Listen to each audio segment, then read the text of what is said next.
السلام علیکم ناظرین۔ بایزید یلترم وہ سلطان جس کی تیز رفتاری اور فتوحات نے یورپ اور ایشیا کو ہلا دیا۔ گزشتہ قسط میں ہم نے دیکھا کہ سربیا، بلغاریہ اور نکوپولس کے میدان تک عثمانی پرچم لہرا رہا تھا۔ یورپ ان کے نام سے کانپتا تھا، لیکن تاریخ گواہ ہے جب دو بڑی طاقتیں ٹکراتی ہیں تو تباہی یقینی ہوتی ہے۔ بایزید کی بجلی کا مقابلہ کرنے مشرق سے ایک طوفان اٹھا۔ یہ طوفان تھا امیر تیمور۔ امیر تیمور ایک ترک منگول فاتح جو سمرقند سے ابھرا۔ اس نے فارس، وسطی ایشیا اور بھارت تک ایک عظیم سلطنت قائم کی۔ تیمور خود کو چنگیز خان کا وارث سمجھتا تھا۔ اناطولیہ میں دونوں سلطنتیں آمنے سامنے آ گئیں۔ پہلے خط و کتابت ہوئی، لیکن ان خطوط میں غرور اور دھمکیوں کے سوا کچھ نہ تھا۔ اب فیصلہ صرف تلوار ہی کر سکتی تھی کہ اسلامی دنیا کا اصل حکمران کون ہوگا۔ سوال تھا 1402 عیسوی، جگہ تھی انقرہ، گرمیوں کا ایک سخت دن۔ جنگ انقرہ تاریخ کی سب سے بڑی اور فیصلہ کن لڑائیوں میں سے ایک تھی۔ یہ صرف دو بادشاہوں کی جنگ نہیں تھی، یہ دو سلطنتوں کا ٹکراؤ تھا۔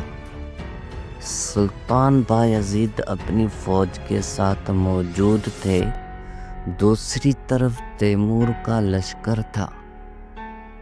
اس میں وسطی ایشیا کے سپاہی اور جنگی ہاتھی شامل تھے۔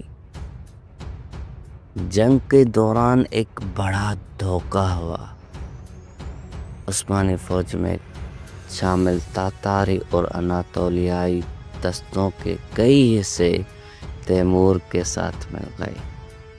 یہ غداری عثمانیوں کے لیے تباہ کن ثابت ہوئی۔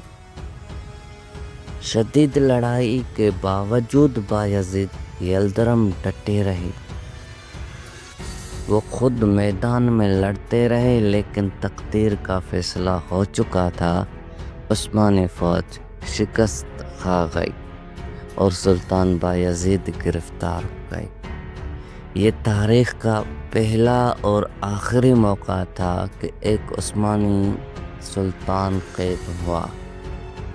تیمور نے وعدہ کیا کہ وہ عزت کا خیال رکھے گا، مگر دونوں حکمرانوں کے دل میں غرور اور انا کی جنگ جاری رہی۔ بایزید یلدرم وہ سلطان جو قسطنطینیہ فتح کرنے کے خواب دیکھ رہا تھا، شکست اور قید کی ذلت برداشت نہ کر سکا۔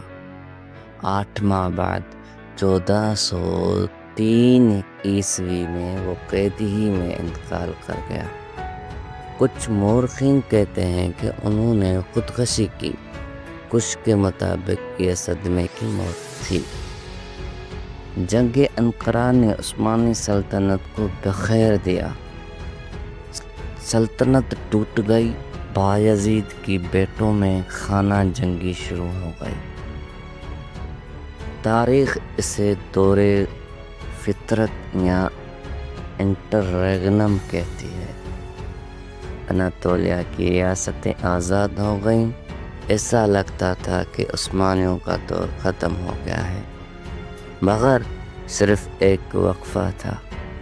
سلطان بایزید یلدرم کی کہانی ہمیں سکھاتی ہے کہ عظیم عروج کے بعد زوال بھی آ سکتا ہے۔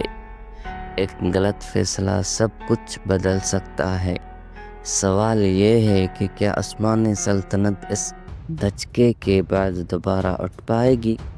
اگلی قسط میں ہم دیکھیں گے کہ کس طرح دور فطرت ختم ہوا اور کون سا شہزادہ عثمانی سلطنت کو دوبارہ متحد کر کے ایک نئی طاقت کے طور پر ابھرا۔ ہمارے چینل کو سبسکرائب کریں، نوٹیفیکیشن بیل دبائیں اور اگلی قسط میں ہمارے ساتھ رہیے۔ اللہ حافظ۔